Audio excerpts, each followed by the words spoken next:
Truck tolls here in Rhode Island have been quite the controversy since being implemented, and several organizations have criticized those tolls. Tonight, we hear from officials who are beginning to plan for more gantries to go up. Eyewitness News reporter Kate Walsh joins us live from Providence with the latest. Kate?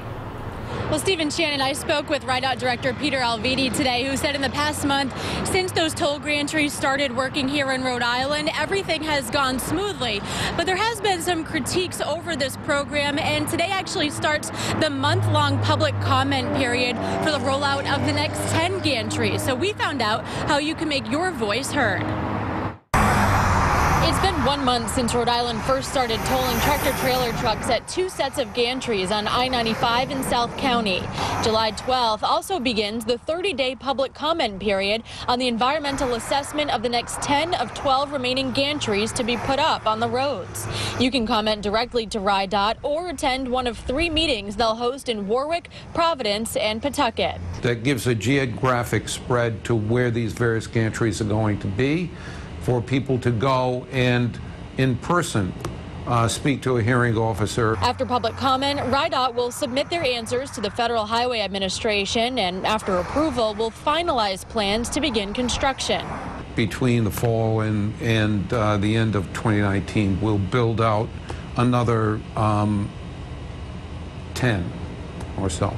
Some drivers may still wonder how these gantries can distinguish between tolling tractor trailers and your personal vehicle.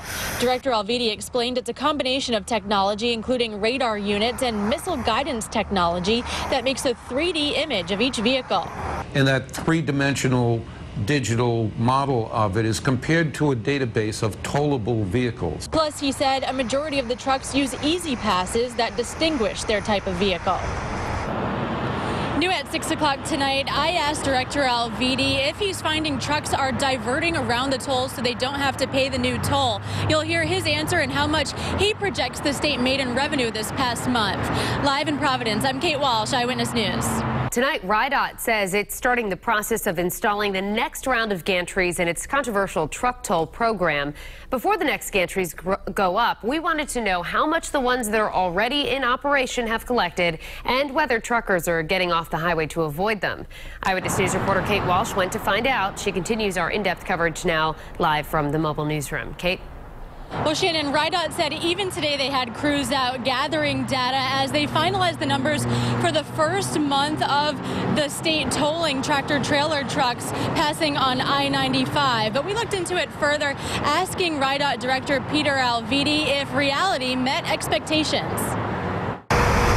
It seems everywhere you look, there's road work in Rhode Island. Those projects paid for by your tax money and eventually through revenue collected from tractor-trailer truck tolls. Remember, the reason that we're assessing the tolls in the first place is to provide a reliable and sustainable revenue source. But a month into these tolls at 2 gantries along I-95, we checked with RIDOT Director Peter Alviti to see if the state is indeed making the money it expected to. The revenues that we're projecting are right on the target.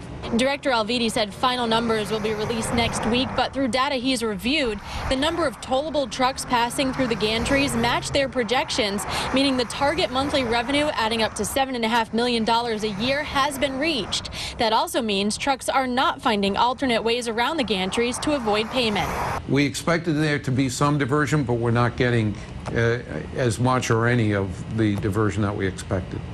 Now, just this past week, the trucking industry filed a lawsuit against the state over these tolls. Director Alviti said this was expected, and he's confident the state will prevail. Live in Providence tonight, I'm Kate Walsh, Eyewitness News.